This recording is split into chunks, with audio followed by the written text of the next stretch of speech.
Vector analysis की इस series में मैं आपको अब तक 12 वीडियो करा चुका हूं, जिसमें मैंने आपको न केवल एलटी ग्रेड के पूरा जो सिलेबस है वेक्टर एनालिसिस का उसको कवरअप कराया है, बल्कि साथ ही साथ मैं आपको अब तक 90 क्वेश्चन प्रैक्टिस के तौर पे करा चुका हूं। आज के इस वीडियो में उन्हीं क्वेश्चंस को आगे कंटिन्यू करते हुए शुरू करेंगे क्वेश्चन नंबर 91 से। तो नमस्कार साथियों, मैं Surendra Kumar focus maths classes के ऑनलाइन लर्निंग प्लेटफॉर्म पे आप सभी का हार्दिक स्वागत करता हूं और आशा करता हूं आप सब लोग खुश होंगे, स्वस्थ होंगे और अपनी तैयारी अच्छे से कर रहे होंगे। तो देखते हैं क्या है आज का हमारा पहला क्वेश्चन, क्वेश्चन नंबर 91। तो आपका जो क्वेश्चन नंबर 91 है वो कुछ इस प्रकार से है। कह रहे हैं क्या, अ वेक्टर, ठीक है, अ यूनिट वेक्टर, मतलब एक ऐसा वेक्टर चाहिए जिसका मॉडुलस क्या हो, जिसका मॉडुलस 1 हो। याद रखना मॉडुलस क्या चाहिए, अगर मैं वेक्टर ए कह देता हूं तो वेक्टर ए का मॉडुलस 1 हो, मतलब एक ऐसा वेक्टर चाहिए आपको जिसका मॉडुलस 1 हो। तो आप एक काम ये कर सकते हैं कि आप ऑप्शन चूज करके देख सकते हैं कि किस किस ऑप्शन का आपका मॉडुलस 1 आ रहा है। ठीक है, तो उसके अलावा एक काम और भी कर सकते हैं, जैसे अगर मैं इसको देखना चाहूं क्योंकि नीचे 7 आ रहा है, तो आई थिंक इसका आंसर आ सकता है। मुझे क्लियर पता नहीं है, बस सोच के बता रहा हूं मैं। चलिए मैं अगर इसका मॉडुलस निकालता हूं तो क्या मिलेगा मुझे, मुझे मिलेगा स्क्वायर रूट ऑफ 3 3 जा 9 प्लस 2 2 जा 4 प्लस 6 इंटू 6 36 डिवाइडेड बाय 49। ठीक है, इक्वल हो जाएगा किसी इसके square root of 49 is divided by 49। हाँ जी, ये हो गया आपका 1। Option number C is the right answer. ठीक है, तो ऑप्शन नंबर सी से आपको आंसर मिल जाएगा। ये तो हो गया आपका शॉर्ट ट्रिक। करना कैसे है, क्योंकि सिर्फ एक ऊपर जो वर्ड लिखा है उसी में आपका आंसर छुपा हुआ है कि आपका मॉडुलस क्या है। आपका मॉडुलस जो है वो 1 होना है, यूनिट वेक्टर। तो एक ऐसा ऑप्शन ढूंढिए जिसका मॉडुलस 1 हो। तो मुझे दिख रहा था क्योंकि मुझे डिवीजन में कुछ ना कुछ तो चाहिए होगा। आप इसमें मॉडुलस देखेंगे तो आपको अंश में, क्या फिर मैं कहूं न्यूमरेटर में कुछ ना कुछ तो मिलेगा ही ना। उसको एलिमिनेट करने के लिए डिनोमिनेटर में कुछ ना कुछ तो होना चाहिए। इसमें नहीं था और बाकी इसमें भी नहीं था, इसमें भी नहीं था।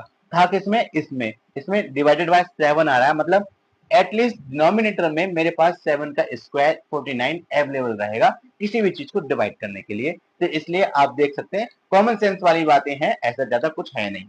बाकी अगर डिटेल में सॉल्व करना चाहते हैं तो कुछ इस प्रकार से करेंगे। मैं आपको अपनी थ्योरी में एक चीज पहले से बता चुका हूं। अगर मेरे पास दो वेक्टर्स हैं, एक वेक्टर आपका ये है, साथ ही साथ एक वेक्टर मेरा अगर ये है, ठीक है, दो वेक्टर कुछ इस प्रकार से हैं और एक वेक्टर मैं और ड्रॉ कर लेता हूं, ये रहा। अब ये क्या है समझाता हूं मैं।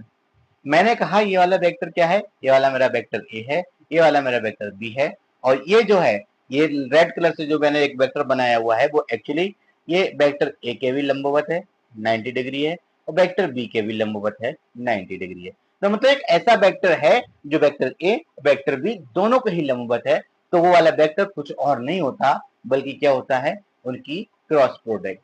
तो इनडायरेक्ट हमसे क्रॉस प्रोडक्ट फाइंड आउट करने के लिए बोला गया है। ठीक है, कैसे करते हैं आइए देखते हैं। तो मैं कहूंगा कि अगर मैं कह देता हूं कि जो एक वेक्टर है वेक्टर डी है, डी किसके इक्वल होगा, इक्वल होगा vector A cross vector B के, और इसकी वैल्यू फाइंड आउट करेंगे। 3/3 का एक डिटरमिनेंट बनाते हैं, आई जे के लिखते हैं, और जो पहला वेक्टर है उसके कोफिशिएंट्स लिख लेते हैं 2 -6 और -3।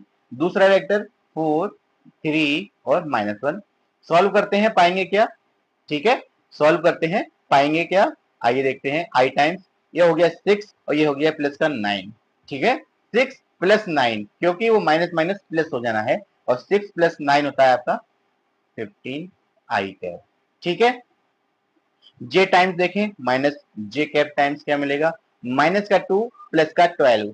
ठीक है, माइनस का 2 प्लस का 12 डेट इज ये हो गया आपके पास प्लस का 10। ठीक है, प्लस के कैप टाइम्स क्या मिलेगा, ये आपको मिलेगा दिस इंटू दिस, 3 2 जा 6 माइनस ये हो गया आपका 24। एक्चुअली ये प्लस का हो जाएगा क्योंकि एक माइनस ऑलरेडी आता है। तो 24 प्लस 6 ये हो गया आपका 30। ठीक है, थोड़ा सा मैं अच्छे से लिख लेता हूं तो मुझे मिला क्या, 15 आई कैप माइनस 10 जे कैप प्लस का 30 के कैप। ठीक है, ये तो है आपका। अगर मैं रिक्वायर्ड आंसर की बात नहीं करता, ये है आपका सिर्फ और सिर्फ डी। ठीक है, वेक्टर डी।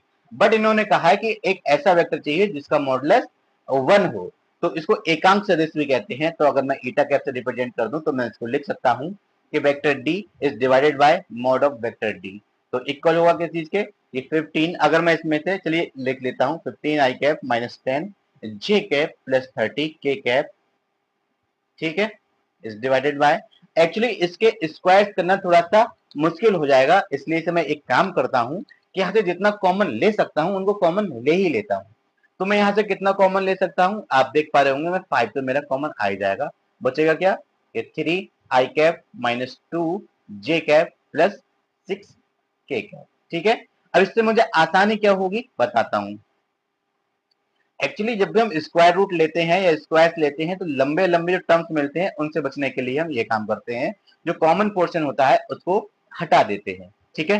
तो मैं इसको लिख सकता हूँ कि 5 times 3 I cap minus 2 J cap plus 6 K cap, और अगर आप इसका मॉडुलस लेंगे तो ये आ जाएगा स्क्वायर रूट ऑफ 5 का स्क्वायर, ठीक है, 3 का स्क्वायर प्लस माइनस 2 का स्क्वायर प्लस 6 का स्क्वायर, ठीक है।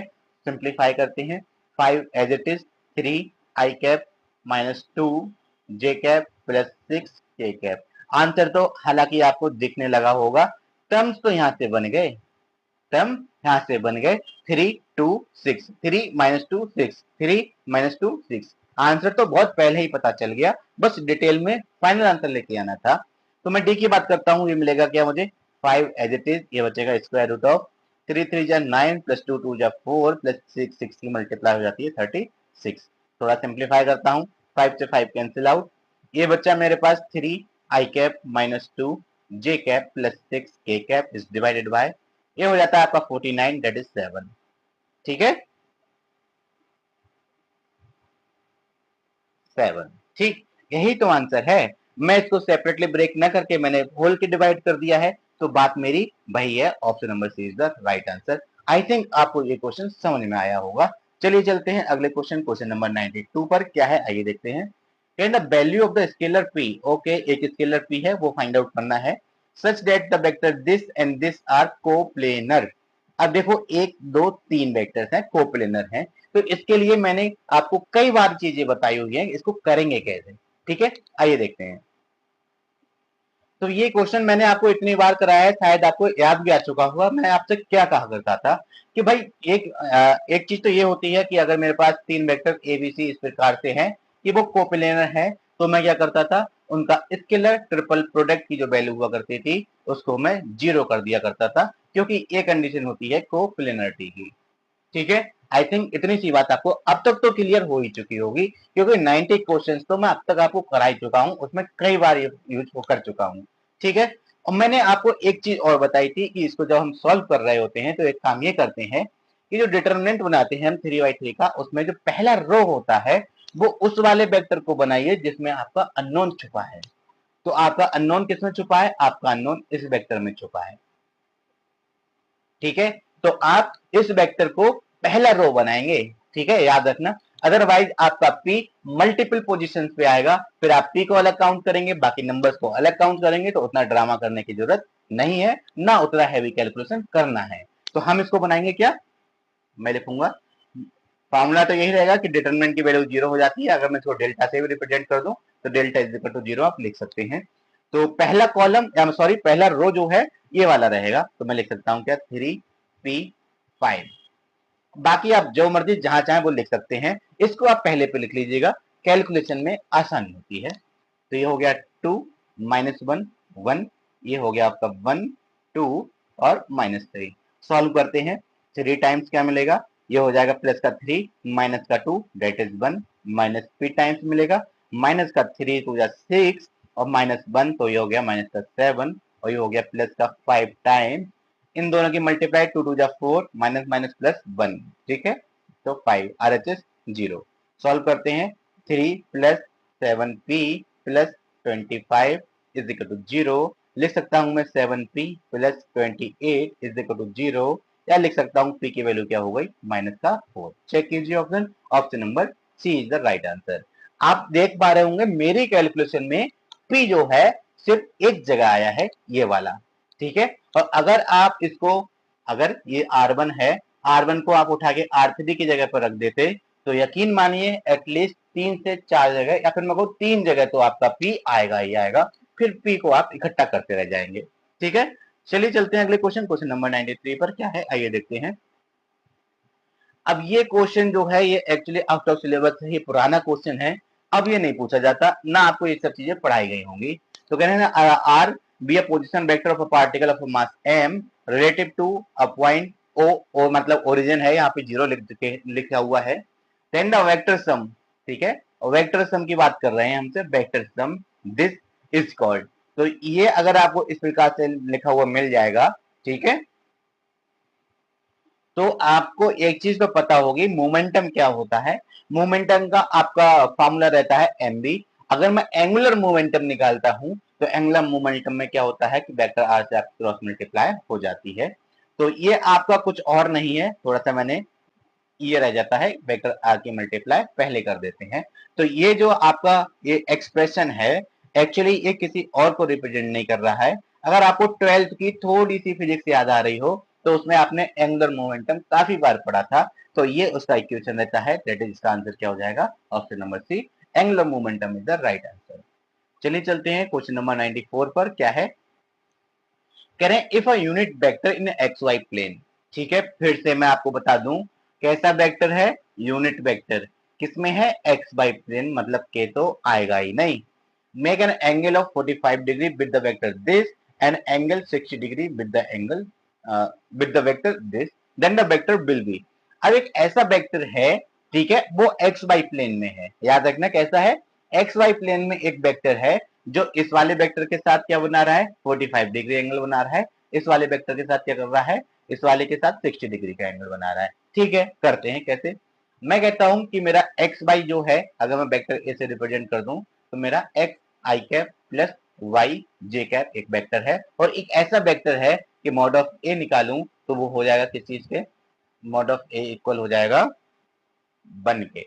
तो मॉड ऑफ ए की वैल्यू क्या हो जाएगी, square root of X square plus Y square is equal to 1, या फिर मैं कहूं X square plus Y square is equal to 1।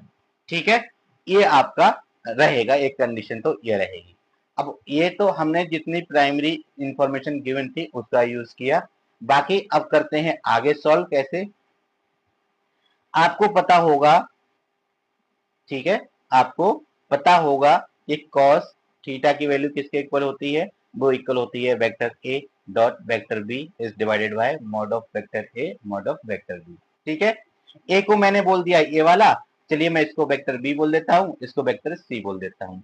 तो थीटा 1 की वैल्यू मुझे गिवन है 45 डिग्री, तो मैं लिखूंगा cos 45 degree is equal to X I cap plus Y J cap dot product by, ये है आपका I cap plus J cap, और is divided by square root of X square plus Y square and square root of 2। ठीक है, तो cos 45 की value क्या होती है 1/√2। ये क्या हो जाएगा आपका, ये हो जाएगा, इसकी मल्टीप्लाई हो जाएगी x, इसकी मल्टीप्लाई हो जाएगी y is divided by square root of X square plus Y square, और ये हो गया √2। इस √2 से ये √2 कैंसिल आउट, इम्प्लाइज दैट क्या मिला आपको, आपको मिला x प्लस वाई, और अगर मैं इसकी वैल्यू पुट कर दूं यहाँ से ये 1, तो इसको मिल गया मुझे 1। एक कंडीशन मुझे ये मिल गई कि x plus Y is equal to 1। ठीक है, अभी काम अधूरा है, अगर मैं cos, अगर मैं cos 60 की वैल्यू देखूं तो इक्वल हो जाएगा किस चीज के, vector A dot vector C is divided by mod of vector A mod of vector C. ठीक है, ये कोई डॉट प्रोडक्ट नहीं है, इस सिंपल प्रोडक्ट है। और cos 60 की वैल्यू आपकी 1/2 होती है, mod of A X I cap plus Y J cap होता है, ये आपका y है। ठीक है, और dot product by c that is 3 I cap minus 4 J cap and divided by square root of X square plus Y square and square root of 3 3 जा 9 plus 4 4 जा 16 दैट इज 25 मतलब 5। तो एक इसके इक्वल हो जाएगा कि 1/2। ठीक है, इसको उठा के मैं इधर ले जाऊंगा तो ये तो हो जाना है आपका 5, और ये हो जाएगा आपका 1। ठीक है, इसकी वैल्यू किसके इक्वल हो जाएगी 3x माइनस 4y। ठीक, यहां से मिलता है 3x माइनस 4y की वैल्यू 5/2, और क्या मिलता है, यहाँ से x प्लस वाई की वैल्यू क्या है, x प्लस वाई की वैल्यू 1 है। तो अगर मैं यहाँ से 3x प्लस 3y की वैल्यू निकालूं तो किसकी इक्वल हो जाएगी, 3 के। इसको उठा के मैं यहाँ लिख देता हूँ, तो लिख सकता हूँ क्या, 3x plus 3y is equal to 3। और अगर मैं सब्ट्रैक्ट कर दूं तो माइनस माइनस माइनस, ये तो कैंसिल आउट, बचा क्या मेरे पास बचा 7y, वो भी माइनस का, is equal to 5/2 minus 3, that is 3 to 6, ठीक है, माइनस का 1/2, माइनस का माइनस कैंसिल आउट। तो y की वैल्यू यहाँ से मिलती है आपको क्या, y की वैल्यू मिलती है आपको 1/14।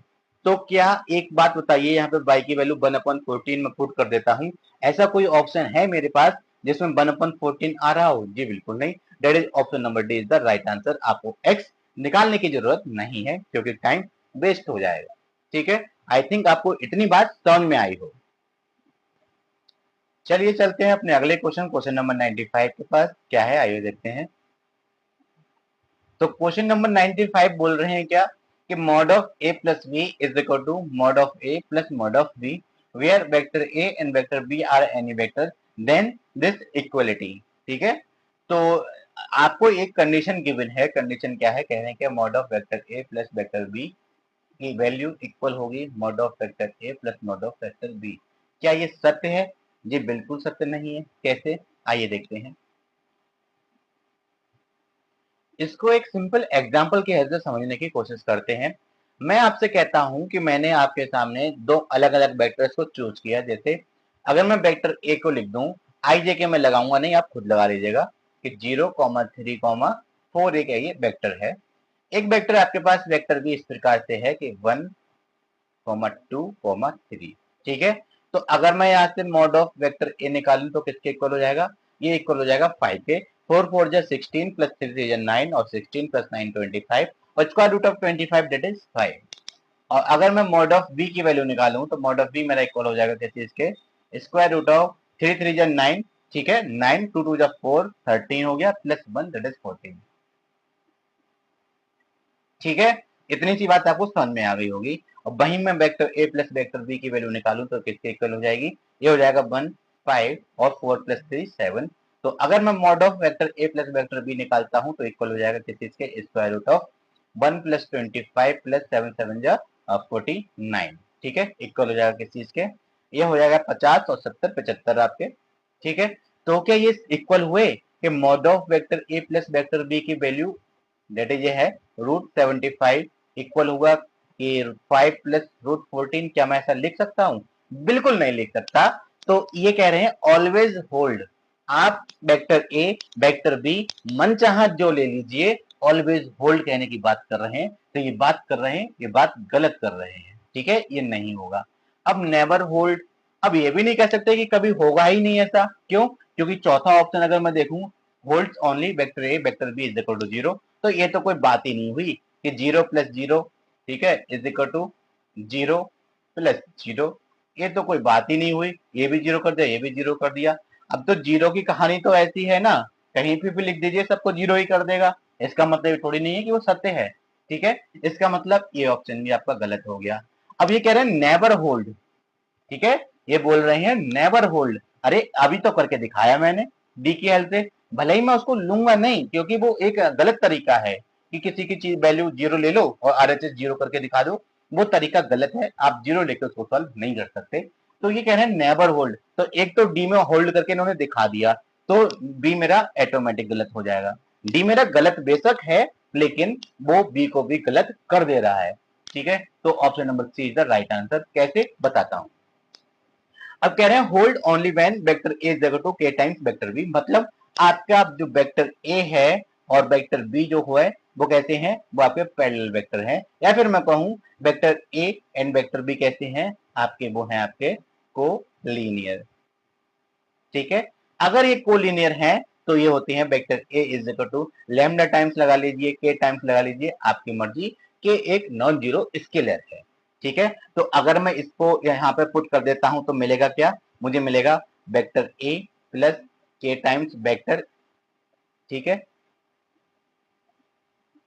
ये थोड़ा सा मैंने उल्टा लिख दिया, ए को मैं रिप्लेस करूंगा K times vector B plus vector B equal होगा K times vector B plus mod of vector B. ठीक है, तो अब मैं यहाँ से एक काम ये करता हूँ कि जो के तो है मेरा एक स्केलर, तो वेक्टर बी अगर मैं कॉमन ले लूं तो ऐसा नहीं लिख सकता के प्लस वन। ठीक है, यहाँ पर क्या मैं ये नहीं लिख सकता कि, क्योंकि के तो मेरा स्केलर है, उसके आगे मॉडुलस लगाइए या मत लगाइए कुछ भी फर्क पड़ने वाला नहीं है, क्योंकि वो स्केलर है। तो मैं इसको लिख सकता हूँ K plus one mod of vector B equal हुआ, ठीक है, के प्लस वन और मॉड ऑफ बी। हाँ जी, एलएचएस और आरएचएस आपके इक्वल हैं, तो आपका होल्ड हो जाएगा। कब होगा? जब आपका vector A is equal to के टाइम्स वेक्टर बी हो, या फिर मैं इसको लैंग्वेज में बोलूं तो आपका vector A and vector B parallel हो, या फिर आप एक बात ये भी कह सकते हैं कि vector A and vector B are collinear. I think आपको मेरी बात इतनी तो समझ में आ चुकी होगी कि इसको किस किस केसेस में, किस किस भाषा के रूप में आप इसको एक्सप्लेन कर सकते हैं कि आपका जो इनइक्वालिटी है वो आपकी किस किस कंडीशन में होल्ड हो सकती है। ठीक है, चलिए चलते हैं अगले क्वेश्चन, क्वेश्चन नंबर 96 पर। कह रहे हैं if vector A vector B vector C are unit vector. ठीक है, mod of vector A is equal to mod of vector B is equal to mod of vector C is equal to 1, क्योंकि वो आपके कैसे हैं, वो आपके unit vectors हैं। और एक कंडीशन गिवन हुई है, तो ये क्वेश्चन आपका रिपीटेड है, मैं आपको एक बार क्वेश्चन पहले से करा चुका हूं, इसकी वैल्यू आएगी आपकी 9। अब कैसे आएगी तो आप चाहो तो पीछे जाके देख सकते हो, वरना मैं आपको यहाँ पर ही करा देता हूँ। ठीक है, तो जो कंडीशन हमको गिवन है एक बार हम उसका ही यूज कर लेते हैं। तो मैं इसके स्क्वायर ओपन करना शुरू करता हूँ, तो मुझे मिलेगा mod of vector A cap का square plus mod of vector B cap का square minus 2 times vector A cap dot vector B cap. ठीक है, plus mod of vector B cap का square plus mod of vector C cap का square minus 2 times vector B cap dot vector C cap. Similarly vector plus mod of vector C cap का square plus mod of vector A cap का square minus 2 times vector A cap dot C cap. Dot product है, आप इधर का उधर कर सकते हो, कोई दिक्कत नहीं है। और आपको पहले ही लिखा चुका हूं कि उसके mod of A mod of B mod of C की वैल्यू जो है 1 1 है। ठीक है, तो मैं अगर 1 1 यहाँ पे पुट करता हूं तो फाइनली मुझे क्या मिलेगा, यहाँ पे 1 पुट करूंगा, यहाँ 1 पुट करूंगा, यहाँ 1 पुट करूंगा, यहाँ 1 पुट करूंगा, यहाँ 1 पुट करूंगा, यहाँ 1, तो कितने हो गए मेरे, हो गए सारे 6। ठीक है ना, 6 माइनस 2 टाइम्स क्या मिला, A cap dot B cap plus B cap dot C cap plus C cap dot A cap. ठीक हूं ना मैं, यही तो मिलेगा ना आपको। तो अब आगे कैसे सोल्व करेंगे मैं आपको समझाता हूं। अगर मैं आपसे कहूं कि a plus B plus C का अगर आप होल स्क्वायर ओपन करें तो आपको क्या मिला करता था, आपको मिला करता था कि ए स्क्वायर प्लस बी स्क्वायर, मैं अलजेब्रा की बात कर रहा हूं, वेक्टर के रूप में बाद में लिखाऊंगा, plus 2 times A B plus B C plus C A, यही तो मिला करता था ना। अब मैं ये ए बी सी की जगह पे A cap vector B cap vector C cap vector put कर दूंगा, तो क्या मेरा ये क्वेश्चन वैलिड नहीं हुआ? जी बिल्कुल होगा। तो अगर मैं यहाँ से 2 times A B plus B C plus C A की वैल्यू निकालूं तो ये नहीं होगी क्या, A plus B plus C का whole square minus A square, ठीक है, minus B square minus C square. अब मैं वेक्टर लिखूंगा तो उनके मॉड लगा दूंगा। ठीक है, इतना सा ही अंतर है। चलिए देखते हैं क्या मिलेगा। तो ये इक्वल हो जाएगा किस चीज के, 6 माइनस, मैं ब्रैकेट लगाता हूं, लिख सकता हूं क्या, A cap plus B cap plus C cap का होल स्क्वायर, ठीक है, माइनस ए स्क्वायर का मतलब है mod of vector A cap का square minus mod of vector B cap का square minus mod of vector C cap का square end bracket close. इनकी वैल्यूज के बारे में आप जानते होंगे, पहले ही मैंने लिख रखी थी, क्योंकि जब मैं क्वेश्चन पढ़ रहा होता हूँ थोड़ी सी इंफॉर्मेशन नोट डाउन कर लेता हूँ। -1 -1 -1, ठीक है, तो ये हो जाएगा माइनस का 3। अब मैं ब्रैकेट ओपन कर दूंगा तो यही हो जाएगा मेरा प्लस का 3। ठीक है, मिला का क्या, 6 minus A cap plus B cap plus C cap का होल स्क्वायर प्लस 3। ये 6 प्लस 3 9 minus A cap plus B cap plus C cap का होल स्क्वायर। अब सोचने वाली बात ये है, समझिएगा, ठीक है, आपका स्क्वायर है A plus B plus C cap का स्क्वायर आपका लगा हुआ है, और स्क्वायर लगा हुआ है इसका मतलब ये हो गया कि भाई एक ही क्वांटिटी कभी भी निगेटिव हो ही नहीं सकती, हमेशा पॉजिटिव होगी, क्योंकि स्क्वायर हमेशा प्लस बना देता है, प्लस को भी प्लस बना ही देगा और माइनस को तो प्लस बना ही देता है, ठीक है ना। तो इसके चांस जो है माइनस होने के वो तो हो ही नहीं सकते, वो तो 110% आपका प्लस है। अब प्लस है इसका मतलब ये हो गया कि भाई कोई भी पॉजिटिव क्वांटिटी होगी, हो सकता है 1 हो जाए, 2 हो जाए, 3 हो जाए, मुझे नहीं पता, कुछ भी हो सकती है।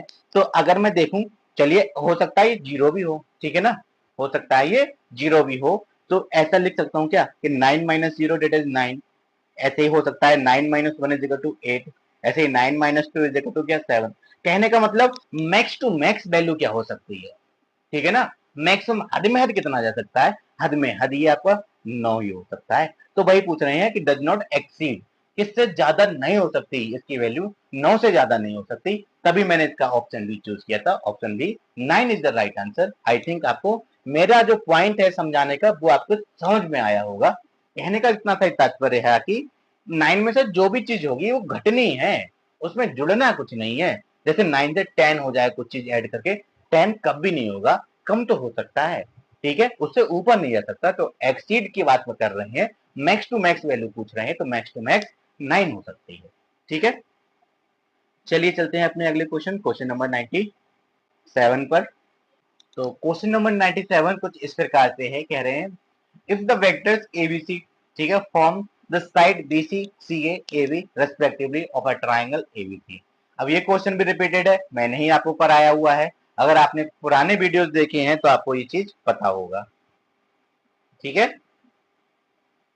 मैंने आपके सामने एक ट्राइंगल ड्रॉ किया, और अगर मैं इनके वर्टिसेस को नाम दे देता हूं ए, ठीक है,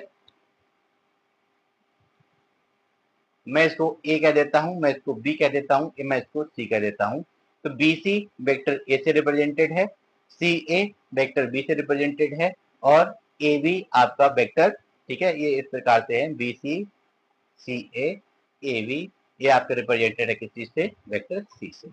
तो मैंने आपको बताया था कि अगर एबीसी आपकी ट्राइंगल्स की साइड्स को रिप्रेजेंट कर रहे होते हैं, तो वहां पे एक आपका रिलेशन रहता है, वो क्या कि ए प्लस बी प्लस सी की जो वैल्यू होती है वो जीरो होती है, ठीक है। ये कब होती है, जब vector A vector B vector C किसी ट्राइंगल्स की साइड को रिप्रेजेंट कर रहे होते हैं, तब उसकी वैल्यू जीरो हो जाती है। और अगर गलती से भी, ठीक है, अगर गलती से भी ए प्लस बी प्लस सी की वैल्यू जीरो हो जाए, तो यहाँ से एक कंक्लूजन और निकलता है कि vector A cross vector B equal होगा vector B cross vector C के, इक्वल होगा vector C cross vector A के। चेक कीजिए option, option number B is the right answer. अगर आप इसका डीप सोल्यूशन चाहते हैं तो प्लीज पहले का वीडियो जरूर देखिएगा, यहाँ पर टाइम वेस्ट नहीं करते हैं। चलिए चलते हैं क्वेश्चन नंबर 98 पर, क्या है आइए देखते हैं। तो क्वेश्चन नंबर 98 कुछ इस प्रकार से है, बहुत बढ़िया क्वेश्चन है, एक बार समझना, ठीक है, करने का मेरा तरीका समझना। एक बार अगर आपने देख लिया तो यकीन मानिए इस प्रकार का क्वेश्चन कभी भी आप गलत नहीं करेंगे। और ये वाला ट्रेंडिंग है, मैंने देखा है अलग अलग एग्जाम में ये वाला क्वेश्चन, या फिर मैं कहूँ इसी टाइप का, ठीक है, एग्जैक्ट नहीं बट इसी टाइप का सेम पैटर्न पर क्वेश्चन बार बार रिपीट हुआ है। करेंगे कैसे, आइए देखते हैं।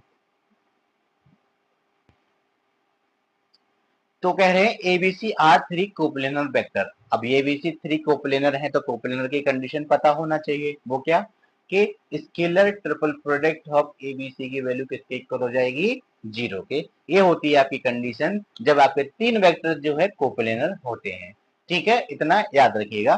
तो हमसे पूछ रहे हैं स्केलर ट्रिपल प्रोडक्ट ऑफ, एक वेक्टर ये है, एक वेक्टर ये है, एक वेक्टर ये है, यही तो पूछ रहे हैं ना, ठीक है। करेंगे कैसे समझाता हूं।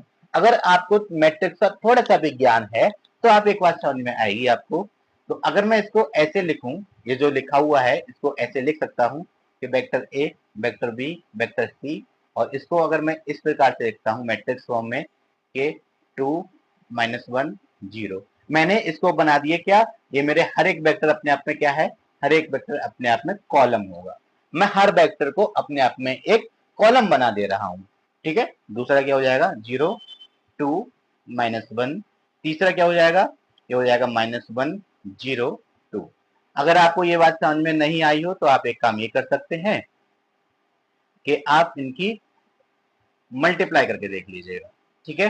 तो वेक्टर a इंटू 2 2a हो जाएगा, ठीक है। इसकी वैल्यू -b हो जाएगा, इसकी वैल्यू 0।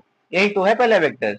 तो मैंने सिर्फ और सिर्फ जो आप इक्वेशंस पढ़ा करते थे इस सिस्टम ऑफ लीनियर इक्वेशंस को मैट्रिक्स फॉर्म में लिखा करते थे, तो ऐसा ही समझिए। मेरे पास 3 वेक्टर्स थे, कहने का मतलब मेरे पास 3 इक्वेशंस थी। अगर मैं मैट्रिक्स की बात करता हूं तो मैट्रिक्स में मेरे पास 3 इक्वेशंस थी, उनको मैंने मैट्रिक्स फॉर्म में लिखा। तो आप ऐसे ही तो लिखा करते थे उसको भी, ठीक है। और अगर आप इनकी क्रॉस मल्टीप्लाई करते हैं, आप देखेंगे क्या इसका क्या है ऑर्डर देखेंगे तो एक रो है 3 कॉलम है, इसमें क्या है 3/3 का है। तो इन दोनों का जो रिजल्ट निकल के आएगा वो क्या निकल के आएगा 1/3, ठीक है। एक रो 3 कॉलम, हाँ जी, एक रो 3 कॉलम है। तो मैंने बिल्कुल सही लिखा है, ठीक है।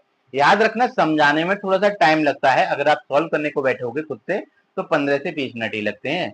समझाने में वही टाइम जो है आपका 2 से 3 मिनट चला जाता है, क्योंकि उस समय हमारा फोकस होता है कि आपको जो अपने आइडियाज हैं बेस्ट ऑफ द बेस्ट तरीके से डिलीवर किए जाएं, जिससे कि आपको समझ में आए बात और आप उसको एग्जीक्यूट कर पाए, ठीक है। तो आप इसको क्या करें, आप इसको होल्ड करें, ठीक है। और मैं एक चीज कहूं आपसे, इसकी वैल्यू किसके इक्वल होगी, इसकी वैल्यू इक्वल होगी, ठीक है। ये देखिए ये क्या है, ये मैंने पहले ही लिख रखा था क्योंकि इन्होंने कोप्लेनर बोल रखा था। अब इसकी वैल्यू मैं यहाँ रिप्लेस कर दूंगा तो 0 इंटू समथिंग आएगा, ठीक है। मैं मैट्रिक्स लिखूंगा ही नहीं, उसकी वैल्यू जो भी आ जाए 0 इंटू दिस क्या हो जाएगा 0 ही हो जाएगा। तो इसका आंसर क्या हो जाएगा, option number A 0 is the right answer. अब मुझे बताइए कि इस क्वेश्चन में 10 सेकंड से ज्यादा आपको टाइम लगने वाला है, बिल्कुल नहीं। क्यों, आपको पता है जब मैट्रिक्स फॉर्म में आप इसको लिखेंगे तो आपको ये लिखना पड़ेगा, और इन्होंने कोप्लेनर बोल दिया तो इसकी वैल्यू ऑलरेडी 0 हो गई, तो 0, ठीक है ना, फाइनल आंसर 0 हो गया। मुश्किल से 10 सेकंड सोचने वाली बात में 10 मिनट बहुत ज्यादा हो गए। वहीं अगर आप इसको डिटेल में सॉल्व करना शुरू करेंगे, यकीन मानिए 2 मिनट से कम नहीं जाएगा, ठीक है। आई होप आपको ये बात समझ में आई हो। चलिए चलते हैं अगले क्वेश्चन, क्वेश्चन नंबर 99 पर। कह रहे हैं if vector A and vector B are two unit vectors, फिर से भाई यूनिट वेक्टर्स हैं, पहले लिख लिया करो। तो vector A is equal to vector A is equal to vector B is equal to 1, ठीक है। मॉडुलस उसके 1 है। कह रहे हैं such that this and this are perpendicular to each other then the angle between vector A and vector B, ठीक है, निकाल लेंगे। इन्होंने बोला परपेंडिकुलर, ठीक है, क्या बोला परपेंडिकुलर। तो भाई अब आपको परपेंडिकुलरिटी की कंडीशन तो पता होना चाहिए। परपेंडिकुलर मीन्स हो गया कि थीटा की वैल्यू हो गई आपकी 90 डिग्री, और थीटा की वैल्यू 90 डिग्री होती है तो cos 90 की वैल्यू हो जाती है क्या, cos 90 की वैल्यू हो जाती है 0। कहने का मतलब ये है कि भाई डॉट प्रोडक्ट को आप क्या कर दो, डॉट प्रोडक्ट को आप 0 कर दो, बात खत्म, ठीक है। 90 डिग्री का मतलब क्या हुआ, 90 डिग्री का मतलब हो गया कि डॉट प्रोडक्ट को आप 0 पुट कर दो, बस। तो मैं वही काम करने वाला हूं कि मैं इसका डॉट प्रोडक्ट निकालता हूं जो गिवन है। तो vector A plus 2 vector B dot product by 5 vector A minus 4 vector B, RHS 0, क्यों, कंडीशन ये रही। मल्टीप्लाई करता हूं, मिलेगा क्या, मुझे मिलेगा 5 मॉड ऑफ वेक्टर ए का स्क्वायर, क्योंकि एक वेक्टर की उसी वेक्टर के साथ डॉट प्रोडक्ट करने पे वो मैग्नीट्यूड में कन्वर्ट हो जाती है, मतलब उसके मॉडुलस में कन्वर्ट हो जाती है, ठीक है। माइनस ये हो जाएगा 4 times vector A dot vector B, ये हो जाएगा plus 10 times vector A dot vector B. अब vector A dot vector B लिखिए, vector B dot vector A लिखिए, एक ही बात है, आपका मन, ठीक है। -4 × 8 वेक्टर बी का मॉड का स्क्वायर की वैल्यू 0 हो गई। अब mod of A mod of B की वैल्यू सबसे पहले लिख लिए 1 है, पुट कर देता हूं तो मुझे मिला 5 - 8, ये हो गया प्लस का 6 vector A dot vector B RHS 0। अगर मैं यहाँ से 6 vector A dot vector B की निकालूं वैल्यू तो हो जाएगी ये -3, और RHS में जाके हो जानी है प्लस का 3, ठीक है, और 3 2 जा 6। तो vector A dot vector B की वैल्यू क्या हो गई, ये हो गई आपकी 1/2। और अगर मैं डॉट प्रोडक्ट को ओपन कर दूं तो मुझे मिलेगा क्या, मुझे मिलेगा mod of vector A mod of vector B cos theta, अगर वेक्टर ए और वेक्टर बी के बीच का थीटा एंगल है, ठीक है, ये वेक्टर ए वेक्टर बी है और ये एंगल उन दोनों के बीच का थीटा है, तो मैं इसको इस प्रकार से ओपन कर सकता हूँ। इसकी वैल्यू हो गई 1/2। मॉड ऑफ बी ऑलरेडी 1 है, सबसे पहले लिखा था, पुट कर देता हूँ 1 इंटू 1, ये हो गया cos थीटा की value 1। In short cos theta की वैल्यू आपके पास 1/2 हो जाती है, इम्प्लाइज दैट थीटा की वैल्यू क्या हो जानी है 60 डिग्री, क्योंकि cos 60 की वैल्यू ही तो आपकी 1/2 होती है। That is option number B is the right answer. तो सिर्फ कॉन्सेप्ट पता हो और आपके आंसर आ जाएंगे। आई होप बात समझ में आई हो। चलिए चलते हैं अपने अगले क्वेश्चन नंबर 100 क्या है आइए देखते हैं। कह रहे हैं if vector A and vector B are unit vectors, फिर से वही बात, आपको क्या लिख लेना है, mod of A is equal to mod of B is equal to 1 such that a dot b is equal to cos theta, then the value of mod of vector a plus vector b। Okay, जो इन्होंने हमसे पूछा है हम उसी को start करेंगे solve करना। इन्होंने हमसे पूछा mod of vector a plus vector b की वैल्यू, तो मैं इसकी वैल्यू न निकाल के मैं इसके स्क्वायर की वैल्यू निकालूंगा, क्योंकि ये बात मैं आपको कई बार समझा चुका हूँ कि डॉट प्रोडक्ट करना बहुत आसान है, उसमें स्क्वायर लगा देना और भी आसान काम हो जाता है। हमारी सारी दिक्कतें जो है स्क्वायर लगा देने से सॉल्व हो जाती हैं, और बिना स्क्वायर के इसका कोई मीनिंग नहीं बन पाएगा, इसलिए हम स्क्वायर लगाते हैं। ठीक है, कैसे सॉल्व करेंगे, मॉड ऑफ वेक्टर ए का square plus mod of vector B का स्क्वायर, ठीक है, plus 2 times vector A dot vector B. ठीक है, और ये तो आपका ऑलरेडी 1 है, क्योंकि मैंने सबसे पहले लिखा हुआ है प्लस 2। अब ए डॉट बी पहले ही गिवन है, देख लीजिए, मैं अपनी तरफ से कुछ भी पुट नहीं करूंगा, तो इन्होंने कहा cos थीटा, और अगर ये ना भी देते ना इसकी value, vector A dot vector B की वैल्यू cos थीटा ना भी देते, तब भी निकल के वही आती, क्यों, क्योंकि मेरे इसकी वैल्यू जो है ए डॉट बी की, सॉरी वेक्टर ए और वेक्टर बी के मॉडुलस की वैल्यू क्या है 1 है, तो ना भी देते तब भी वही आती, दे दी तो और अच्छी बात है। अब मैं क्या करूंगा, ये हो जाएगा 2 प्लस 2 cos थीटा, मैं यहाँ से 2 कॉमन ले लेता हूँ, बचा गया 1 प्लस cos थीटा, थोड़ा सा मैं 1 को एलिमिनेट करूंगा तो मिलेगा क्या, मुझे मिलेगा 2 cos स्क्वायर थीटा माइनस 1, इस 1 से 1 कैंसिल आउट, ये हो गया मेरा क्या 4 cos स्क्वायर थीटा बाय 2। ठीक है, थीटा बाय 2, तो ये किसकी वैल्यू है, ये है vector A plus vector B के मॉड के स्क्वायर की। बट हमारा रिक्वायर्ड आंसर तो ये है ही नहीं, हमको चाहिए mod of vector A plus vector B. ठीक है, मैं स्क्वायर रूट ले लूंगा, मिलेगा क्या क्या 2 cos theta by 2। I think आपको बात समझ में आई हो, that is option number C, 2 cos theta by 2 is the right answer. छोटे छोटे क्वेश्चन हैं, बस कॉन्सेप्ट और आइडियाज आने चाहिए। चलिए चलते हैं अपने अगले क्वेश्चन नंबर 101 की तरफ। क्या है, the moment of the force passing through the point this and about the point this. आपसे 100% जो है क्वेश्चन, मैं कहूं कि मूवमेंट से पूछा जाना जरूरी है, ट्रेंड में है, मूवमेंट का क्वेश्चन आना ट्रेंड में है। NUS, KVS, EMRS, UPTGT, PGT, LT grade, GIC, कोई सा उठा के देख लीजिए, एक क्वेश्चन मूवमेंट का 110% रखा हुआ मिल जाएगा आपको। ठीक है, तो करने का तरीका समझ लीजिए, बहुत छोटा सा तरीका है, बहुत सिंपल है। एक बार आप इसका फॉर्मूला याद रखिएगा, मूवमेंट की जगह कभी कभार इसका नाम चेंज करके आपको देते हैं टॉर्क।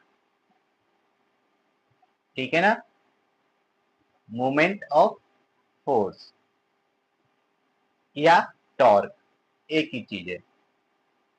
ठीक है, रिप्रेजेंट करते हैं टाउ से, वैल्यू इक्वल होती है किस चीज के, vector A B cross vector F. ठीक है, अब बात, ये तो फार्मूला हर किसी को याद होगा, ऐसी बात नहीं है कि याद ना हो, बात समझने की फार्मूले के अंदर दूसरी बात है, वो क्या, कि ए जो है, ए क्या है, ए एक्चुअली आपका अबाउट वाला पॉइंट होता है, बी क्या है, बी एक्चुअली जो दूसरा बचा, या फिर मैं कहूं पासिंग थ्रू। ठीक है, अगर आपको ये पॉइंट्स क्लियर हो जाते हैं, आपका क्वेश्चन का आंसर 110% सटीक आएगा, बिल्कुल सही आएगा। ठीक है, अगर आपको ये चीज याद है, A for about, A for Apple नहीं, ए फॉर अबाउट। ठीक है, अगर हम मूवमेंट की बात करते हैं तो ए फॉर अबाउट है। तो अगर मैं आपसे कहूं कि भाई आप ए बी की वैल्यू निकालो, तो ए बी को आप ऐसा नहीं लिख सकते कि ओ बी माइनस ओ ए। ठीक है, और मैंने बताया बी क्या होगा, ए क्या होगा, तो ओ ए कौन सा होगा, अबाउट वाला पॉइंट, दैट इज ये हो जाएगा मेरा ओ ए, और ये हो जाएगा मेरा ओ बी। तो मुझे ओ बी में से ओ ए घटाना है, that is 1 minus 1 comma 2 minus 2 comma 0 comma 2। मैं आपको पहले ही बताता हूं कि वेक्टर फॉर्म में लिखा जरूर होता है, आई जे के हिडन होते हैं, ये पॉइंट फॉर्म में लिखा हुआ है, और आप भी अपनी आदत पॉइंट फॉर्म में लिखने की डालिए अगर आप समय बचाना चाहते हैं। आई जे के लिखने में आपको 3 सेकंड लगते होंगे, एटलीस्ट 3 सेकंड तो आपके बचेंगे। कुछ क्वेश्चन ऐसे होते हैं ना कि 3 सेकंड में ही आंसर दे देते हैं, तो हम टाइम क्यों वेस्ट करें। ठीक है, सॉल्व करते हैं, क्या मिलेगा, 1 माइनस 2 माइनस का 1 माइनस 1 0 माइनस 1 2 माइनस 2 0, ये हो गया ए बी। अब मैं निकालता हूं टाउ, तो टाउ निकालूंगा किसके इक्वल हो जाएगा, टाउ इक्वल हो जाएगा मेरा cross product A B cross, तो आई जे, मैं फिर रिकमेंड करूंगा आई जे के आप ना लिखें, मुझे समझाना है, अगर मैं नहीं लिखूंगा तो लोग कहेंगे शायद इसको कुछ आता ही नहीं है। ठीक है, तो मुझे लिखकर दिखाना पड़ेगा, आप मत लिखिएगा, आप अपने माइंड में रखिएगा कि आई जे के वहां पर है, बस लिखना नहीं है। ठीक है, तो ए बी की वैल्यू क्या हो जाएगी, -1 0, और एफ क्या है, एफ की है 3 2 -4 3 2 -4। ठीक है, सॉल्व करता हूं, मिलेगा क्या, मुझे मिलेगा I cap times this into this, ठीक है 4, ठीक है, minus J cap times this into this plus का 4। ठीक है, तो आई थिंक आप समझ चुके होंगे 4 -4 4 -4 क्या निकालने की जरूरत है, बिल्कुल नहीं। तो देखो आप कि कितनी कम से कम कैलकुलेशन में एक ऑप्शन पे आप ये कह सकते हैं कि भाई हाँ 100% अभी आंसर यही होगा। ठीक है, तो उतनी कैलकुलेशन करो जितने में आपको यकीन हो जाए कि हाँ यार अब इसका ऑप्शन ऑप्शन बी होने वाला है, आगे करो ही मत। जब मेंस आएगा तब आप पूरा करना, क्योंकि वहां पे आपके पास ऑप्शन नहीं होंगे, डिस्क्रिप्टिव रहेगा, तब आप पूरा पर उसको सॉल्व करना। ठीक है, आपके लिए मैं प्लस का के कैप निकाल के और दिखा देता हूं, बट उसकी नीड नहीं है। तो ये हो गया माइनस का 2 और ये हो गया प्लस का 3 दैट इज 1। ठीक है, अच्छे से लिख लेता हूं मैं, 4 आई कैप माइनस का 4 जे कैप प्लस का के कैप, ऑप्शन नंबर बी 4 आई cap minus 4 J cap plus का के cap is the right answer. I think आपको समझ में आया।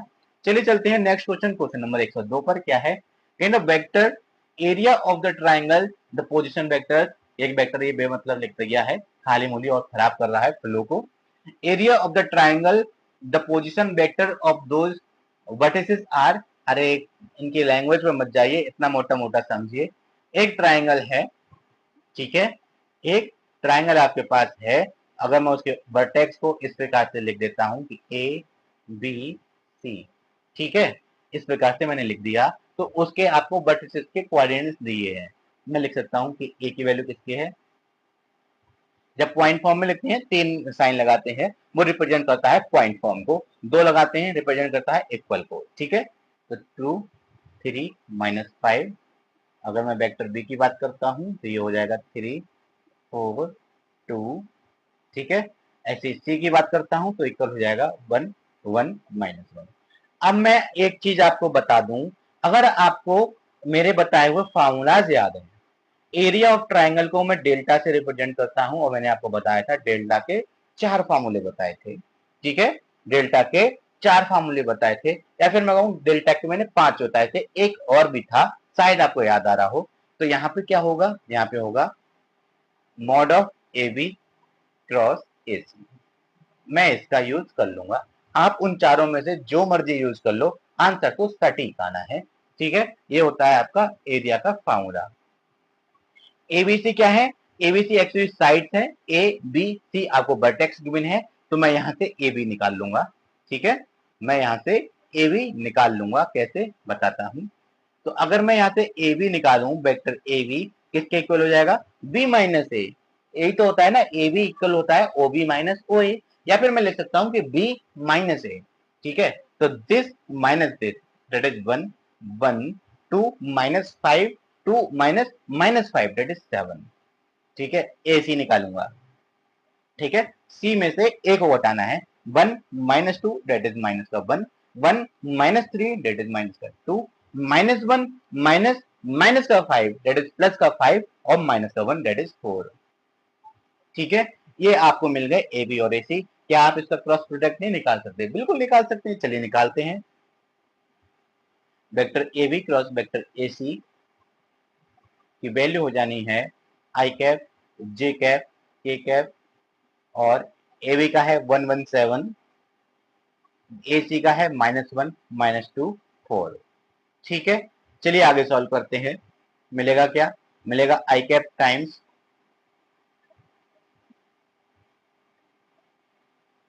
इन दोनों की मल्टीप्लाई 4, माइनस माइनस का प्लस हो जाना है, 7 टू 14, 14 प्लस 4 दैट इज 18। ठीक है, माइनस जे कैप टाइम्स इसकी मल्टीप्लाई, ये होगी क्या आपकी 4, माइनस माइनस प्लस 7। ठीक है, तो 4 प्लस 7 दैट इज क्या हो गया आपका 11, प्लस के कैप टाइम्स इसकी मल्टीप्लाई माइनस का 2, इसकी मल्टीप्लाई प्लस का 1 दैट इज माइनस का 1। ठीक है, 18 आई कैप माइनस 11 जे कैप प्लस, सॉरी माइनस का के कैप। ठीक है, ये तो हो गई ए बी क्रॉस ए सी की वैल्यू। तो अगर मैं यहाँ से डेल्टा निकालूं तो डेल्टा की वैल्यू इक्वल हो जाएगी 1/2। मॉड निकालना है इसका, तो चलिए मॉड निकाल लेता हूं, स्क्वायर रूट ऑफ। ठीक है, तो अगर मैं इस वैल्यू को उठा के डेल्टा में पुट कर देता हूं तो डेल्टा की वैल्यू किसके इक्वल हो जाएगी 1/2 mod of 18 I cap minus 11 J cap minus का के कैप। आई थिंक आपको आंसर तो यहाँ से ही समझ जाना चाहिए होगा, आंसर आएगा क्या। तो आप सोचिए, एक चीज आपको सोचना है कि आप एक चीज देख रहे हैं कि 1/2 मैंने मॉड लगाया हुआ है। एक्चुअली इन्होंने क्या पूछा है, इन्होंने एरिया का वेक्टर पूछा है, वेक्टर एरिया। ठीक है, ये क्या पूछा हुआ है इन्होंने, वेक्टर एरिया। मतलब इन्होंने एरिया मैग्नीट्यूड नहीं पूछा, इन्होंने सिर्फ और सिर्फ उसका वेक्टर पूछा है कि एरिया वेक्टर क्या होगा। तो इन्होंने थोड़ा सा उल्टा लिख दिया था, वेक्टर एरिया, या फिर मैं कहूँ एरिया वेक्टर। तो इन्होंने एरिया वेक्टर पूछा, ना कि एरिया पूछा, इसलिए मैं इसका मॉड नहीं लूंगा यहाँ पर। ठीक है, मैं यहाँ पे साइन चेंज कर देता हूँ आपका, मैं सिर्फ ब्रैकेट्स लगा देता हूँ, आप भी यहाँ पर ब्रैकेट लगा लीजिएगा। अगर ये मैग्नीट्यूड की बात करते, ऑप्शंस में आपके मैग्नीट्यूड लिखे हुए होते, तो आप ये मॉडलेस ही यूज करते। ठीक है, तो option number A is the right answer. चलिए अब हम बात करते हैं क्वेश्चन नंबर 103 की। कह रहे हैं the volume of the tetrahedron which vertices are given by the vector this this and this with reference to a fourth vertex as a origin. ठीक है, अब एक चीज समझिए, एक टेट्राहेड्रन है, उसके इन्होंने 3 वर्टेक्स दिए। ठीक है, उनके 3 वर्टेक्स दे दिए इस प्रकार से, और उन्होंने कहा कि फोर्थ वर्टेक्स जो है वो क्या है आपका, वो एक्चुअली आपका ओरिजिन है। ठीक है, वो आपका ओरिजिन है। तो मुझे क्या चाहिए होता है, चलिए मैं आपको अपनी रिक्वायरमेंट पहले बता देता हूं। तो वॉल्यूम ऑफ टेट्राहेड्रन जो होता है, वॉल्यूम ऑफ टेट्राहेड्रन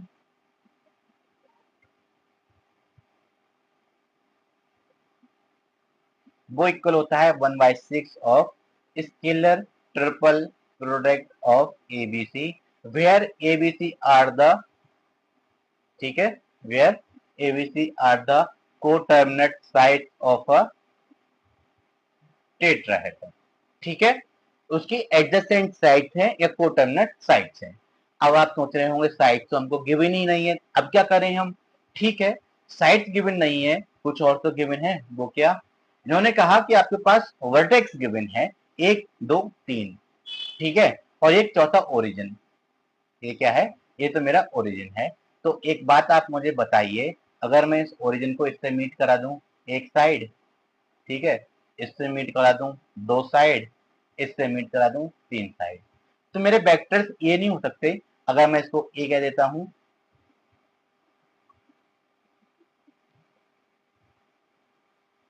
ठीक है, अगर मैं इसको कैपिटल ए कह देता हूं,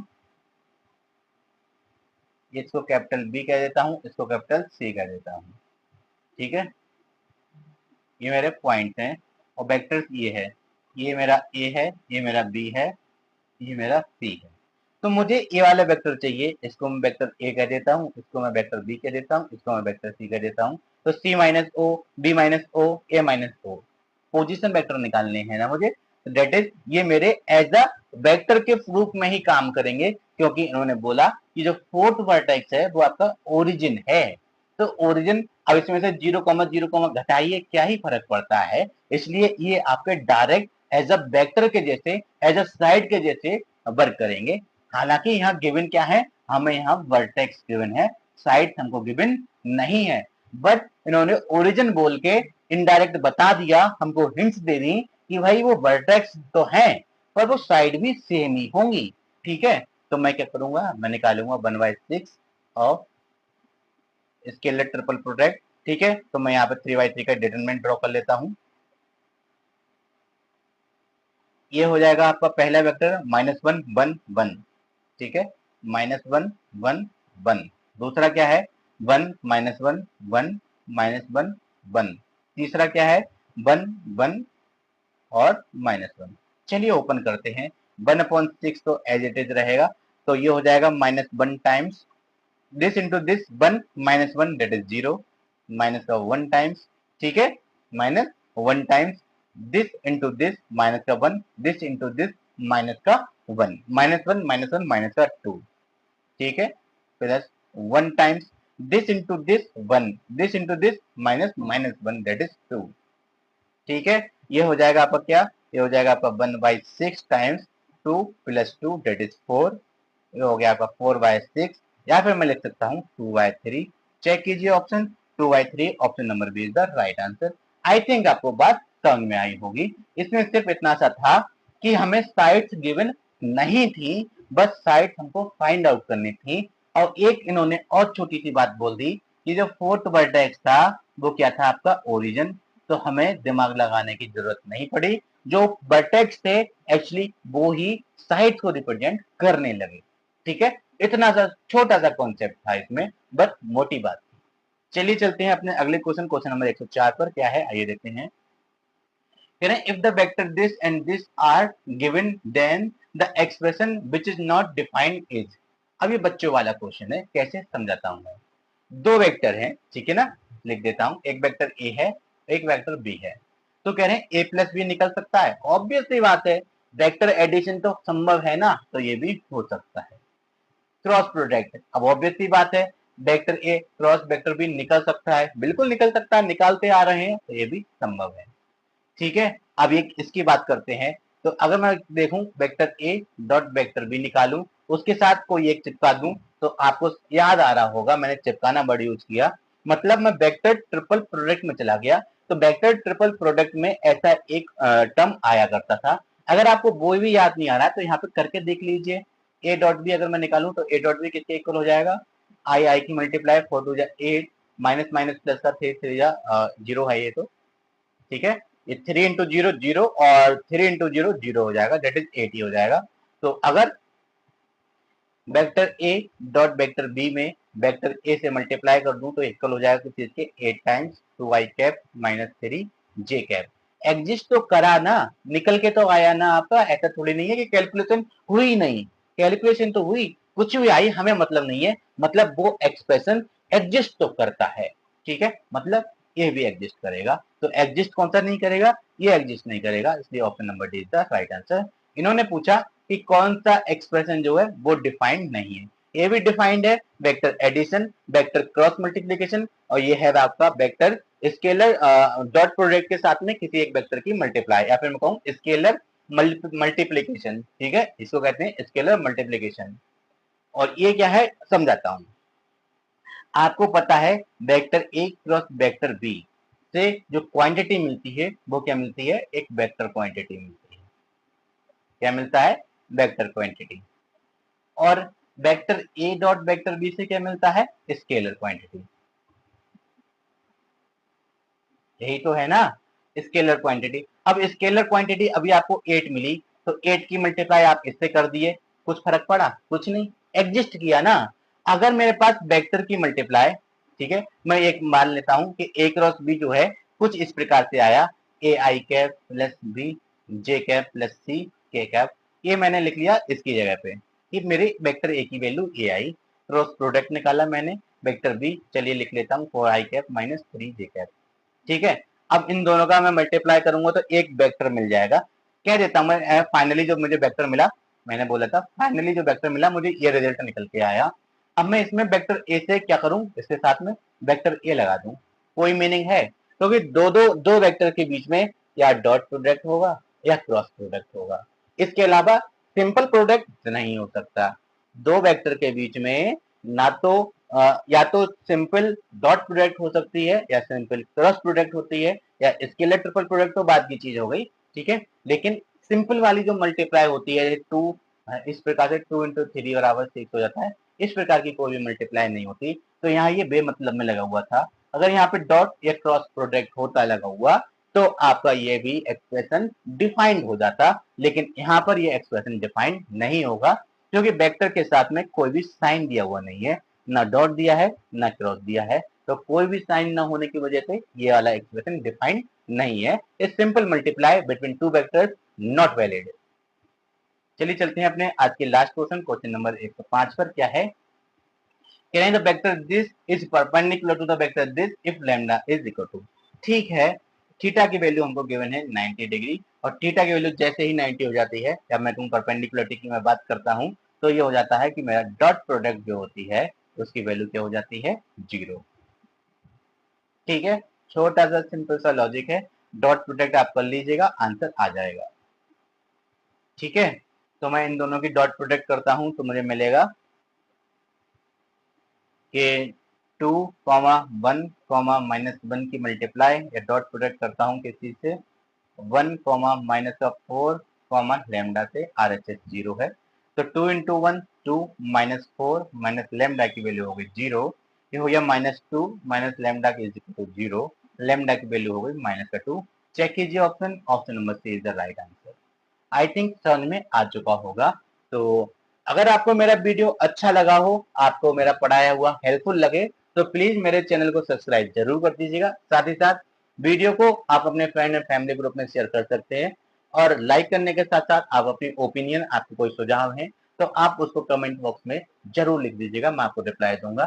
thank you, thanks for watching, thanks lot. मिलते हैं अगले वीडियो में क्वेश्चन नंबर 106 के साथ।